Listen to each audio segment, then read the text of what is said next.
외래는 좀 눈치가 빠르고 센스가 좀 있고 눈썰미가 좀 있고 그러면은 일하시기가 훨씬 수월한 그런 파트가 아닌가라는 생각이 들어요.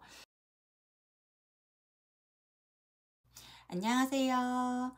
엄마 간호사 몽이 엄마입니다.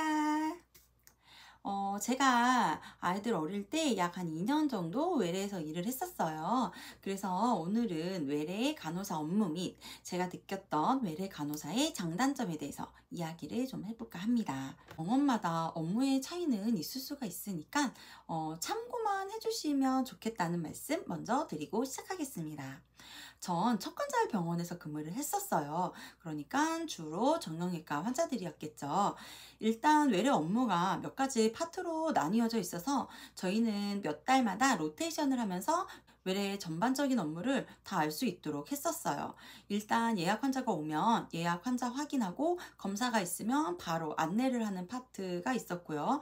원장님 진료실에서 진료 전, 후 환자를 안내하는 파트, 그리고 시술하는 주사실이 따로 있었어요. 그래서 주사실 파트 등이 있었습니다.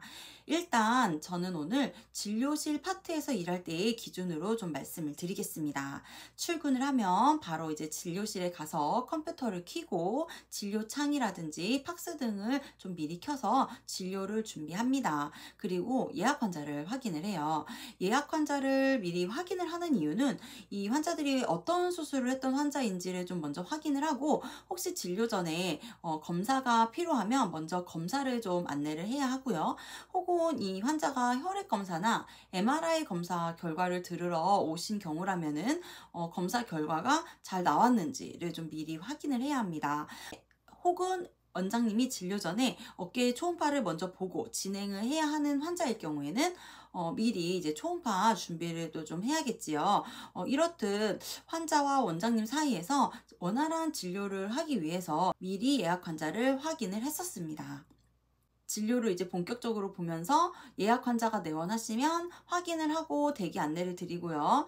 그리고 진료를 보고 나오시면은 이제 원장님 처방에 따라서 이제 안내를 드립니다. 예를 들면 수술이 잡히면 수술 상담실을 안내를 해드리고요. 뭐 검사가 잡히면 검사 안내, 혹은 뭐 척추 및 관절 주사 처방이 나면 좀 이제 비급여 부분을 좀 설명을 드리고요. 대충 가격이 얼마 정도 나올 거다라는 것까지 좀 설명을 드린 다음에 수납 후 이제 주사실에 가시도록 안내를 해드립니다.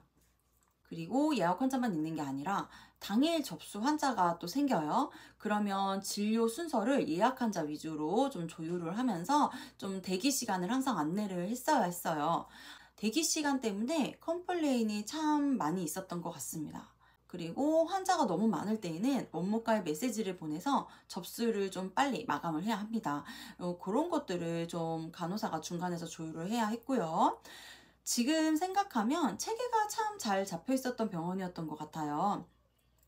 진료실 간호사는 치료실 안내만 하면 되고 나머지 드레싱이라든지 주사 처치, 뭐 원장님들 주사 준비 및 어시 등은 주사실 간호사 업무였어요. 그래서 진료실 간호사가 진료 중에 관절 주사를 준비하는 일은 따로 없었어요. 원장님이 주사실로 주사를 놓으러 가면 보통 한 2명에서 4명까지 연달아서 이렇게 주사를 놓고 나왔거든요. 그러면 또 주사실이 또 갑자기 바빠지거나 이제 손이 모자랄 수 있어요. 그럴 때에는 또 진료실 간호사가 잠깐 들어가서 살짝 도와주고 또 나오기도 하고 그랬었어요. 어차피 파트 일을 다 배우기 때문에 각 파트별로 바쁘거나 갑자기 뭐 연차, 반차 등이 생기면 좀 유연하게 이렇게 서로 일을 도와주면서 일을 했었던 것 같습니다. 외래에서 일을 해보았을 때 장점이라고 하면 첫 번째, 상근직이라는 거죠. 아침 9시에 출근을 해서 6시에 퇴근을 하고 공휴일에는 다 쉬고요. 그리고 두 번째로 임계가 없어서 전 그게 제일 좋았어요. 제 담당 환자만 잘 안내를 하면 그날 일은 끝 나는 겁니다. 너무 좋죠. 세 번째, 점심시간이 있다. 이것도 전 너무 좋았어요. 병동에 있을 때에는 점심시간이 따로 없었잖아요. 지금 생각하면 정말 병동에서는 마음의 여유가 없었던 것 같아요. 못 먹을 때도 있었고요. 외래에서는 1시간의 점심시간이 있어서 선생님들과 여유 있게 대화를 하면서 웃으면서 식사를 하고 가끔은 근방에 나가서 짜장면도 먹고 오고 그랬었어요. 그리고 또 남은 시간에는 간식도 먹고 쉬기도 하고 그랬었어요.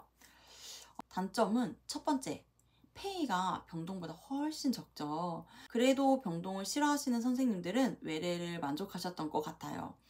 그리고 두 번째로 진상 환자가 많습니다.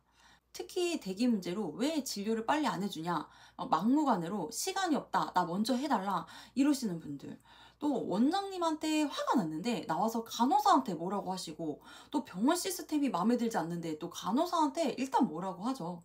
그래서 저도 속으로 씩씩 좀 화가 날 때가 많았던 것 같아요. 세 번째, 모르는 환자가 갑자기 나타나서 왜 난 검사한다더니 얼마나 기다려야 해요? 혹은 나 어디로 가야 돼요? 막 이럴 때 제 담당과 환자도 안내하기가 바쁜데 갑자기 모르는 환자가 나타나서 물으면 또 성함 확인하고 주민번호 확인하고 어느 과를 보고 뭘 기다리셔야 되는지를 좀 빨리 해결을 해드려야 했는데, 저는 그런 부분이 좀 단점이었던 것 같아요. 즉 모르는 환자가 갑자기 나타나서 물을 때 당황스럽고요. 네 번째, 토요일에도 한 달에 2번 정도는 출근을 해야 합니다. 하지만 또 대신 수당으로 챙겨주기도 해요. 그래서 젊은 선생님들은 되려 돈을 더 벌겠다고 자진해서 토요일에 근무를 하는 경우도 있고 그랬어요. 외래는 바쁘면 시간이 정말 빨리 가고 또 그런 것도 전 좋았던 것 같아요. 되려 환자가 또 너무 없으면 시간이 정말 안 가고 좀 괜히 전 눈치가 좀 보이더라고요.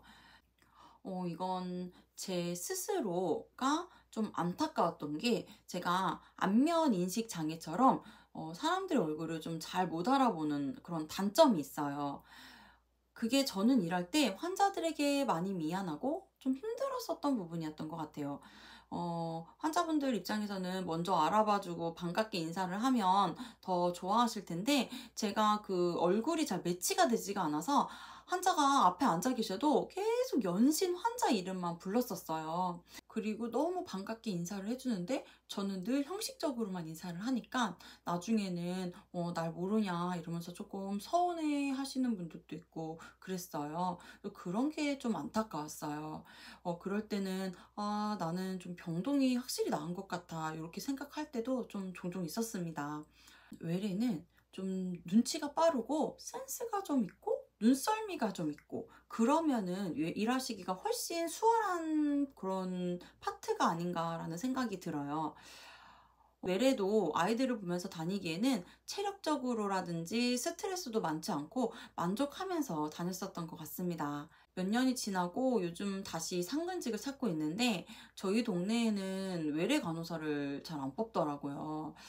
빨리 취업이 되어서 여러분에게 기쁜 소식을 전해드릴 수 있는 날이 왔으면 좋겠어요. 오늘은 외래 업무 및 장단점에 대해서 살짝 이야기를 해드렸는데요. 도움이 좀 되셨을까요? 오늘도 도움이 되셨다면 구독, 좋아요 부탁드릴게요.